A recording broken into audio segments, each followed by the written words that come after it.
નમસ્કાર, મારી Manjula Salani official YouTube ચેનલમાં આપ સૌનું હાર્દિક સ્વાગત છે. નમસ્કાર, આપની સાથે હું છું મંજુલા.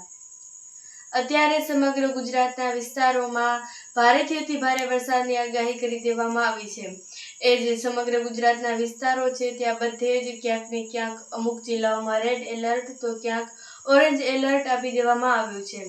એટલે કે તમે વિચાર કરી શકો છો કે ગુજરાતના જે મોટા ભાગના વિસ્તારો છે ત્યાં ઓરેન્જ એલર્ટ અને રેડ એલર્ટ છે. એટલે કે ભારેથી અતિ ભારે વરસાદની આગાહીઓ કરી દેવામાં આવી છે.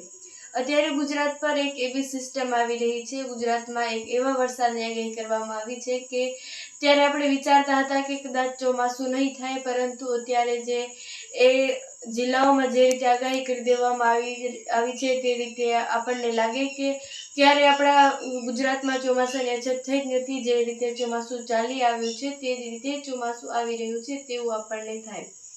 એટલે કે દેવભૂમિ દ્વારકા, જામનગર અને તાપી, વલસાડ, ડાંગ સાથે છોટાઉદેપુર એ બધા જિલ્લાઓમાં રેડ એલર્ટ અપાયું છે.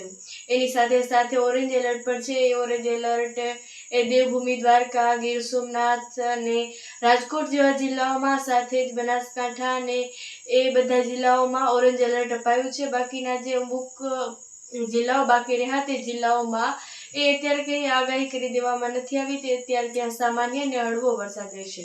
પરંતુ જે અન્ય જિલ્લાઓ છે ત્યાં રેડ એલર્ટ અપાયું છે ને ત્યાં એવી આગાહી છે કે દર 3 કલાકે આગાહી બદલતી હોય છે. તે આગાહીને બદલી અનુસરી અને લોકોને ઘરથી બહાર નીકળવું જોઈએ.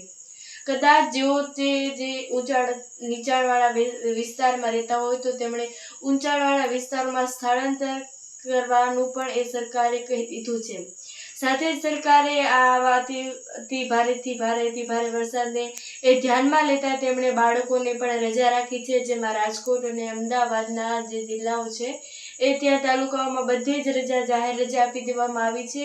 એવો વરસાદ પડવાનો છે તેની આગાહી કરવામાં આવી છે. એટલે કે ખૂબ ધોધમાર વરસાદ પડવાનો છે અને ધોધમાર વરસાદના કારણે અત્યારે લોકોએ ઘરથી બહાર ન નીકળવું તેવી સૂચનાઓ આપવામાં આવી છે અને સાથે જ વિદ્યાર્થીઓને પણ જાહેર રજા આપી દેવામાં આવી છે.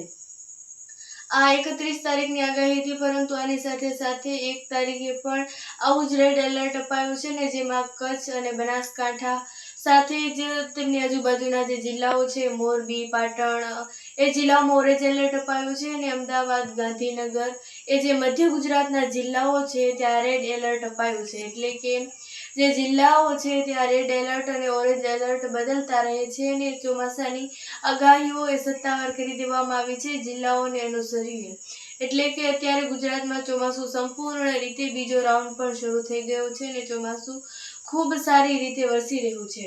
તો તમારું આ વિષય પર શું કહેવું છે કમેન્ટ્સ પર જરૂરથી જણાવજો. સાથે જ મારી Manjula Salani official YouTube channel પર આવ્યા છો તો સબસ્ક્રાઈબ કરીને જ જજો. નમસ્કાર.